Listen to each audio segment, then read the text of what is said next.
All right, let's get into it. Today, we are tackling one of the biggest, most heated debates you'll find anywhere online. It is the superhero showdown to end all showdowns. Yep, you know the one. Who would really win in a fight, Superman or Wonder Woman? No holding back, just an all-out battle. And you might think, oh, that's easy, but trust me, the answers are anything but simple. So let's just jump right into this never-ending fan debate. Because look, this whole thing goes way beyond just who can punch harder. We're talking about a tangled web of comic book lore, decades of history, and some seriously passionate fans. So you've got one camp, right? And their argument is pretty straightforward. They're all about the numbers. They'll tell you, physically, come on, Superman is superior in every single category. He's stronger, he's faster. Game over, right? Well, not so fast. Because the other side immediately jumps in and says, hold on a second, she's beaten him more than once. And for them, that's the end of the discussion. The proof is right there in the pages. And bam, just like that, the whole thing goes off the rails. Someone will fire back, so is Batman. Does that mean Batman's stronger than Superman by your logic? See, every single point has a counter. Every win comes with an asterisk. Oh, but was he holding back? Was he mind-controlled? It gets complicated really, really fast. Okay, so if you really boil it all down, the arguments always come back to this same few core ideas. You've got Superman's pure, raw power against Wonder Woman's thousands of years of combat skill. You have science versus magic, a Kryptonian versus a literal demigod. He's got a super famous weakness, kryptonite, while she doesn't really have one. He's known for holding back, while she's a trained warrior who won't hesitate. And the things they've both done, I mean, moving planets versus slicing atoms, it's just insane. But here's where it gets really interesting. What if this whole debate isn't really about who wins a punch-up? What if it's actually about who wins the argument itself? Because that, my friends, is a totally different game with a totally different set of rules. See, to really get how someone convinces you of these insane feats, that Wonder Woman can slice an atom or that Superman can literally move planets, you have to understand how this argument is won. And by this, I mean the battle for your click. The battle for your attention online. We're talking about the secret science of YouTube titles. Yeah, you heard me right. The way YouTubers get you to click on a video and the way a fan wins a superhero debate, it's basically the same playbook. It all comes down to one thing, how you package your argument. And when you look at how to win that click, you find there are really two big philosophies.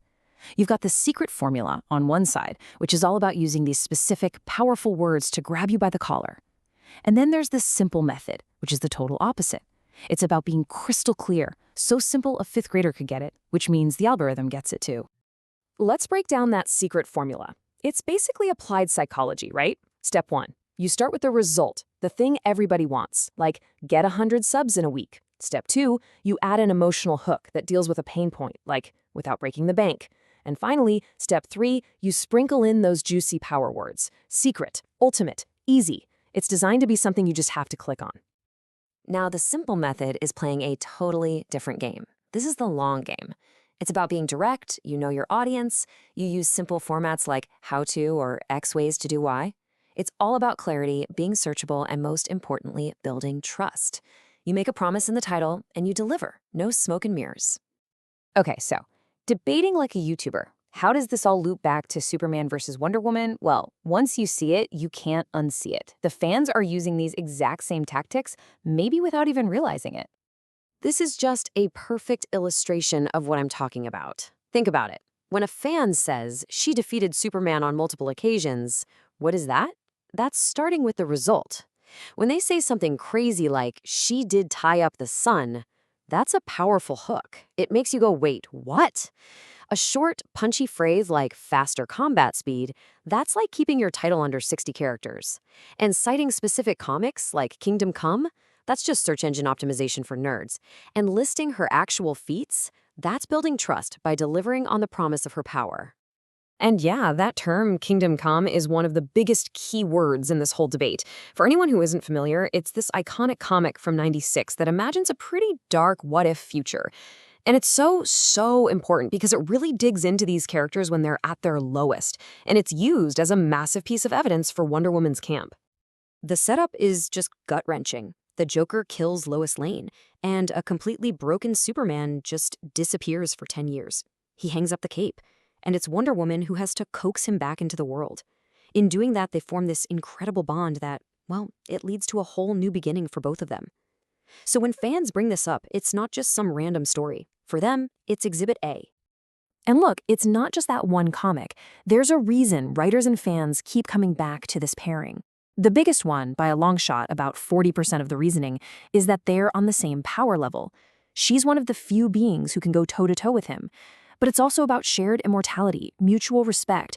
They're both kind of strangers in a strange land. They get each other in a way nobody else can. So what does this all mean for you? Why are we talking about this? Because it turns out the secret rules for winning a superhero debate are the same rules for winning almost any argument, whether it's with your friends or in a meeting at work. And here it is. This is the big idea of this whole explainer. The best argument doesn't always win. The best packaged argument does. It's not always about who has more facts on their side. It's about who frames those facts in the most compelling way. The wrapping paper matters just as much as the gift inside. So think about it. These are universal rules. First, know your audience. What do they care about? What language do they speak? You got to know their kingdom come. Second, frame your message. Are you going to come in hot with a shocking result, or are you going to keep it simple and clear? Third, choose your evidence. Sometimes one punchy, memorable detail, like slicing atoms, is worth more than a 10-minute explanation. And finally, and this might be the most important one, deliver on your promise. If you make a claim, back it up. That's how you build credibility for the next time. Because at the end of the day, it doesn't matter if you're on a Reddit thread or in a boardroom. The goal is the same. You want your idea to land. You want it to stick. So the real question we should be asking isn't who would win, it's, are your arguments getting the click? Think about it.